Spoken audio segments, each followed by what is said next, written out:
You know, as a geek, sometimes there are moments when I'm getting into a new hobby and I have to stop and ask myself, aren't I just a little too old for this? So, yeah, let's talk about the Bakugan reboot.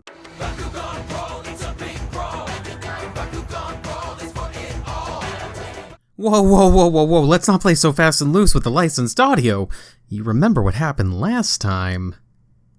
Tell you what, why don't we throw up something that's a little less likely to get us in trouble with Spin Master? I want them to like me. Yeah, that'll do. Alright, that's fine. Roll footage! So, I believe I was 13 when the original Bakugan Battle Brawlers line hit toy store shelves. At that time, I was deep into Yu-Gi-Oh!, and when I first saw gameplay for this new game, I was less than impressed. To summarize, you roll a marble onto a metal gate card so that the magnet inside the marble activates, causing it to open, and then your opponent does the same. Once that's done, you both turn over the cards you land on and apply stat changes. At this point, you can use one of the 3 ability cards you brought with you to change their stats, and then you calculate whoever has the biggest number, and that person wins.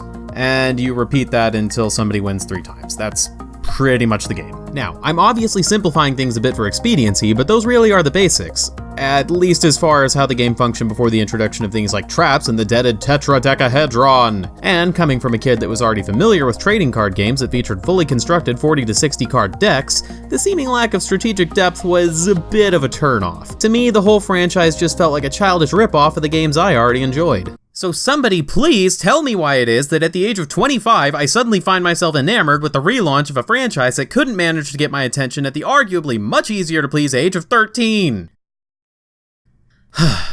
Yes, for those of you who weren't aware before clicking on this video, Bakugan is back. And, dare I say it, better than ever before. I was first made aware of this relaunch through a video by fellow YouTuber Billiam, whose content I heavily suggest if you, like me, are a fan of early 2000s children's toys and games. He did videos not only covering the original Bakugan line, but also the Battle Planet relaunch, the latter of which I place all of the blame on for ever getting me interested in this franchise to begin with. You see, when Spin Master decided to relaunch the brand, they actually flew a bunch of toy and gaming YouTubers out to their headquarters to cover the new line, as well as participate in the inaugural tournament. And to me, seeing that level of community outreach right off the bat was pretty impressive. Just as impressive are the new sculpts of these little marble monsters. There's a pretty high level of detail on display here, and the new Ultra Bakugan are especially impressive in their ability to accurately turn from a ball into whatever creature they're meant to represent. Look at this little dude. But even more impressive than all of that, and the thing that finally managed to convince me to put my pride aside and check the game out, is the level of strategic depth that has been added to this new incarnation of the game. Former Magic the Gathering Pro Tour player Justin Gary was brought on to completely overhaul the game aspect of Bakugan for Battle Planet, and his influence shows. To put it bluntly, the card side of the game actually works like a real TCG now. In addition to the 3 Bakugan that you bring into your game, you also build a 40 card deck that makes battles more tactical than just seeing which toy has the biggest number printed on it. Here's the short version.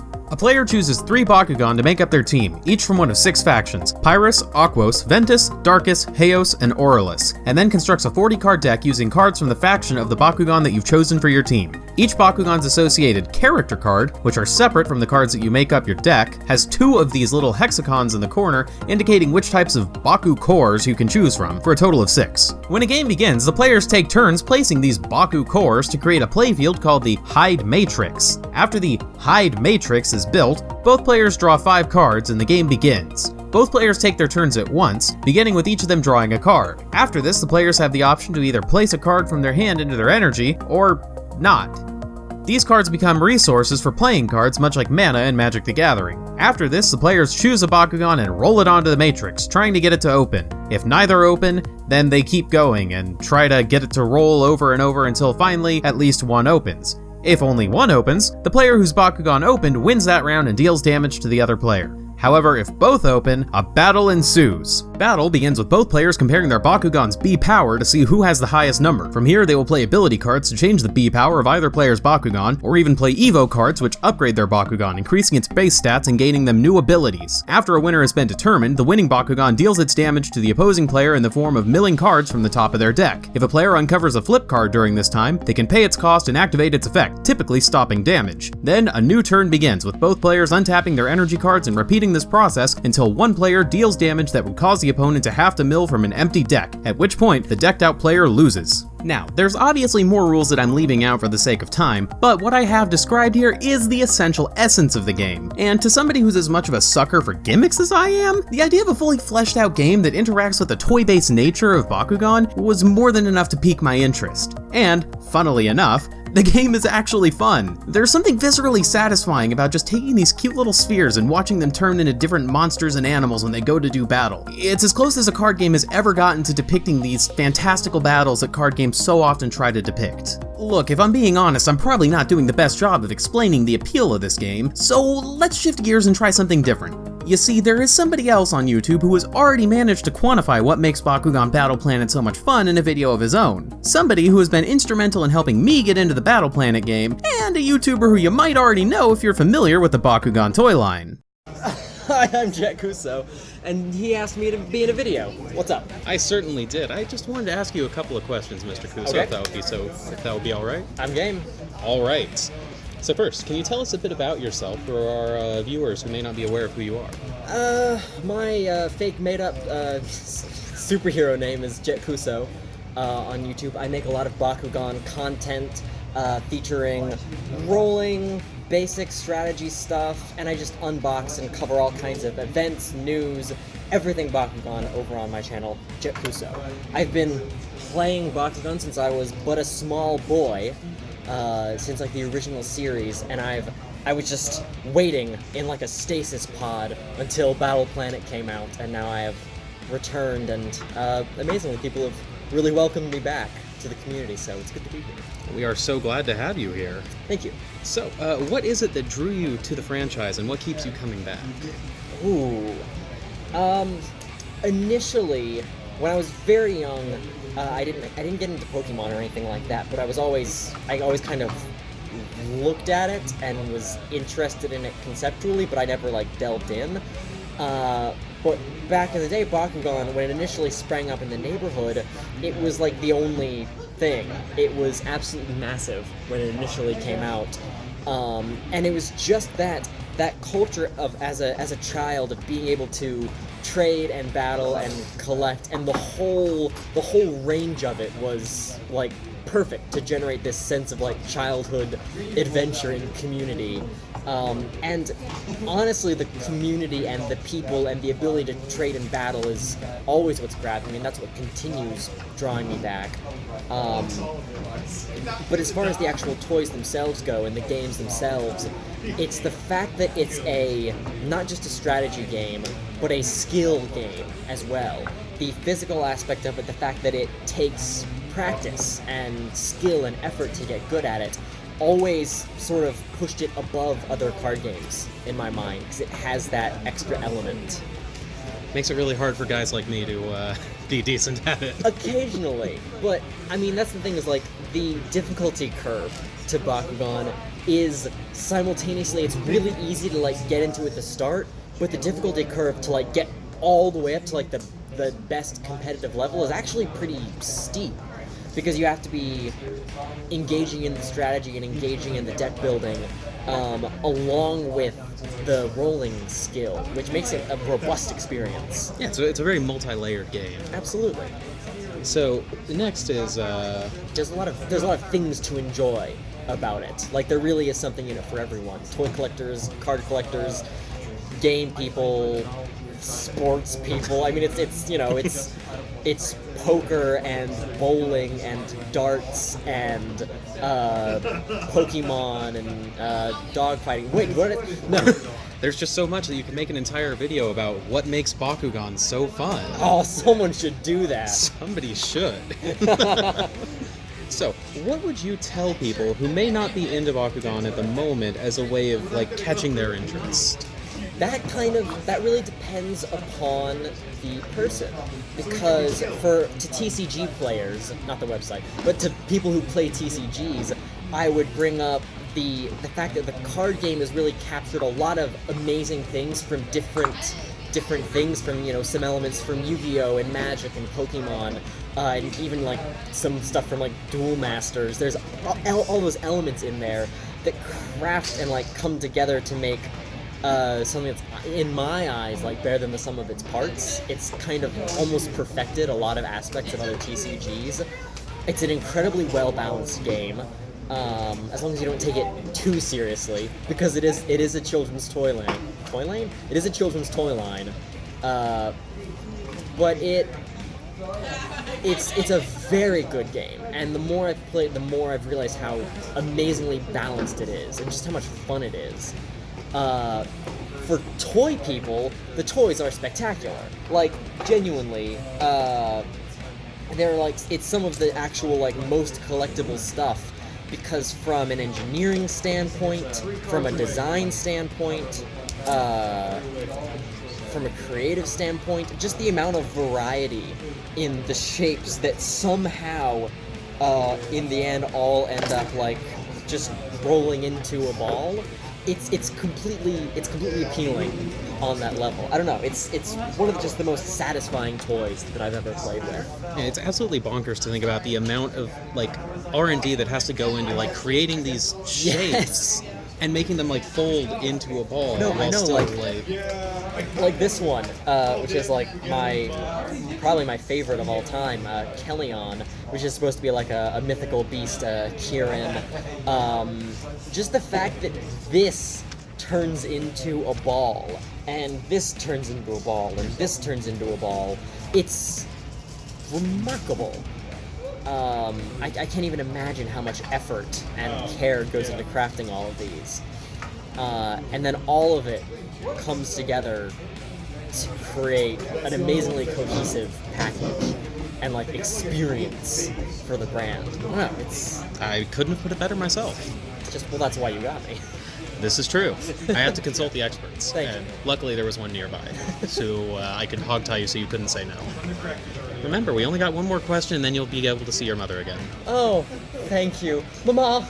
I'll be back soon, Mama. Okay, yes. All right. So, finally, what piece of advice would you give to new players or people who are interested in getting started but don't know where to begin? That's a really good question. It can be, because there's so much going on, it can sometimes seem a bit unapproachable to some people. My best advice would be to find the thing about it that appeals most to you and double down on that. So if you really love collecting toys, just get into the toys. We've got people that come to the shop that are primarily toy collectors. And then as a result of being interested in the toys, they then get into the game. People who love card games are going to be interested in the game, and then they'll get into the toys. And it all snowballs into this great package. It's like an Ouroboros of a game. Sure, if you want to be Greek about it. Oh, well, you know, I'm a very cultured man. Nice. I would just say, I mean, the game isn't super widespread yet. It hasn't popped up everywhere yet. It doesn't have communities everywhere. But like, more and more and more, we're seeing more local shops pop up that are supporting Bakugan, and more local communities that are trying to make it into something amazing. So if you can, find one of those communities and just go there and just give it a shot. Pretty much always there's going to be people that have loaner decks ready to, like, you know, just give you something so you can play a game. Everyone I've seen and met is so happy to, like, show other people. Everyone in the community is so positive and supportive of the game that it's really approachable from a community standpoint. And it even, because it was something that's very old, that popped back up in such a big way, it has pulled together people that don't necessarily typically go to comic book shops and don't typically play games like this on this scale. So the community right now is very broad and varied. There's all kinds of people who are involved, and I found it to be a very accepting community in that way. So that's one of the biggest draws for me. I completely agree. I mean, from the moment I started, you yourself were a huge help in getting me into this wonderful game. I'm very proud of that, and I'm very happy to hear that. Honestly, the community could not ask for a better ambassador. Thank you very much. And I just want to say, if you're still skeptical, if you're still skeptical, just go to a store, get one of the core Bakugan or the Ultra Bakugan that they sell. You can find them pretty much anywhere, and just practice rolling it onto the cores and just give it a shot. It's like the most satisfying tactile experience of any toy or any game. Just give it a shot. Jump in. You're really not going to regret it. Well, I thank you so much for agreeing to this interview, Mr. Kuso. Thank you very much. So, Baku-sensei. No, he's gone. I miss Baku-sensei. he lives on in our hearts. Alright. This has been JettKuso. See you next time. Oh, jeez! Thank you so much for swinging by, Jett, and to my viewers, please go check Jett out when you're done with this video, especially if you're interested in learning more about the Battle Planet game. Jett is easily the best Bakugan content creator on YouTube right now, and is just a real good dude all around. Now, look, I get it. There's no getting around the fact that this franchise has a target audience that is, well, not a man in his mid to late 20s. And nowhere is this more apparent than in the associated anime. Like Battle Brawlers before it, Bakugan Battle Planet has an anime, but in contrast to the original, which was a serialized anime that tried in the vein of Yu-Gi-Oh! To tell a story about people playing a game and adding in fantastical elements, the new anime focuses more on the fantastical elements and seems to be more episodic than serialized. It also uses much more cutesy character designs and CG monsters in an otherwise two-dimensionally animated show. Now, I should point out that what I did not just say is that the anime is bad. In fact, it's extremely cute, as the art style would lead you to expect. It's very much a standard children's cartoon that tries to sell toys to its audience, rather than trying to sell them on the game. Brawls in the anime consist of throwing out the Bakugan, with them springing to life and growing to kaiju size, and the monsters inside battling in a way that has pretty much nothing to do with the physical game. And that's okay. It's a show for kids, and if I were still a kid, I'd probably be all over it. In fact, it should be noted that the main cast are all extremely likable. The main trio of Dan, Winton, and Leah, while feeling very kids these days, are still fun characters that the viewer can't really help but love, and their character designs are well put together and unique. Also, there's a dog who has a Cerberus-based Bakugan. How could anyone not love that? That is just awesome! Another very important point of interest about Battle Planet is that it also has one of the best levels of community interaction I have ever seen in a TCG. The community manager Ventus Knight is extremely active on social media, answering questions, interacting with content creators, and just generally being a great brand ambassador. You really get the vibe that Spin Master cares about their fans, and coming from a former Yu-Gi-Oh player, that is extremely refreshing. And I'm not just saying that because I've seen them send content creators free stuff and I'm trying to get in on that, but VK, if you are listening, I'll gladly accept my Baku Masters Club invite now. So, here we are. I am a man in his mid-20s making a case for why he's so invested in a franchise that he is a frankly embarrassing amount of years out of the target demographic for. The same franchise that he couldn't even get into when he was part of that target demographic. But Battle Planet just has so much heart. It is so much fun to play. And it has such well-designed toys that are so much fun even just to collect, that I can't help but love it.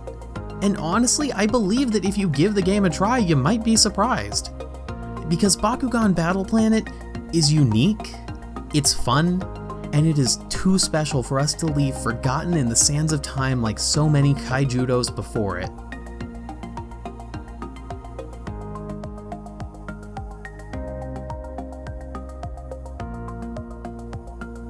And I bet you thought you'd seen the last of me. So, this took longer than I was expecting to make.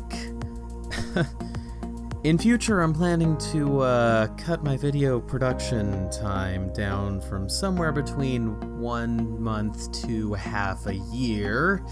Hopefully more towards the first side of that spectrum. But for better or worse, you know, here we are.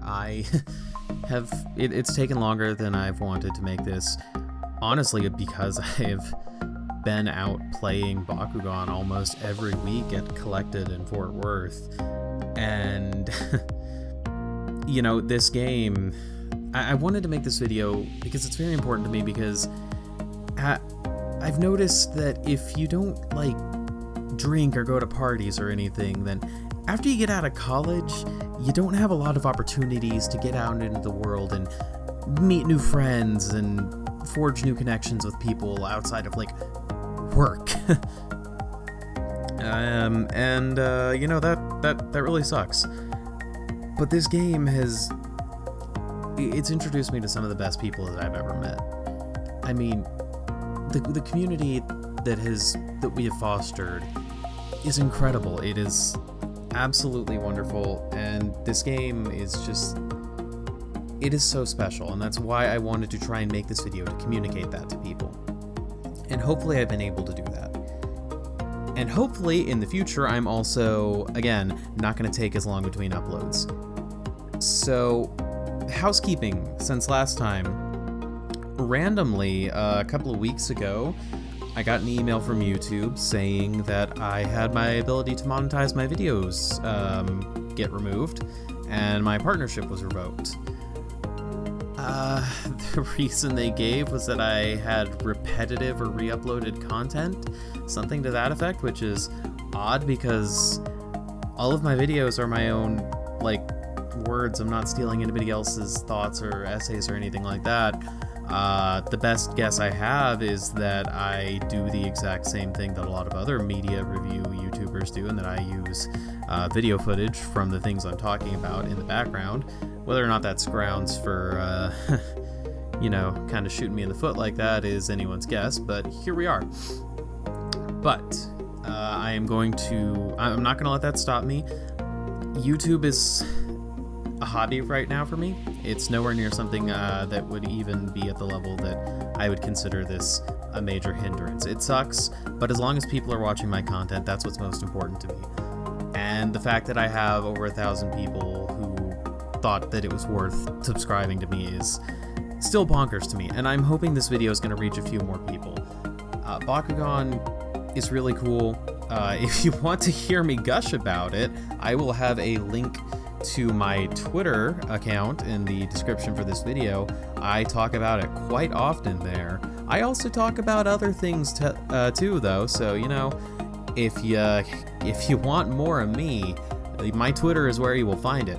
And if for some stupid reason you think that any of this is worth throwing me any money, I have a Ko-fi account that I will also put in the description of this video. You know, it is not something you're obligated to do. It's just something, if you want, it helps me, honestly, because, you know, money's cool. Bakugan don't buy themselves. But no, you know, what's most important to me is that, you know, if you like my content, please share it with people. I am nowhere near done making videos. I actually am tossing around a couple of ideas for the next one, so I'll see what people are more interested in, because right now I'm debating making a video on my D&D campaign that we're doing right now and how the lessons it's taught me as a D&D player, or I could do a more meditative video on the nature of card games and the idea of, you know, having fun and where to draw the line between having fun and getting so into it that you're not allowing yourself to have fun anymore. I have thoughts on both of those, and I think both of these videos would be interesting, but let me know what you think would be more interesting, and I'll keep that into consideration. And I don't know, as I record this, whether or not I'll be able to put the custom thumbnail up for this video, so if not, please visit our lovely artist that we have doing the art for these, because she put in a lot of work for this anyways. I will link to her in the description as well. So this is running along far too long already, so this has been a powerfully pointless video, but I hope you enjoyed it anyways.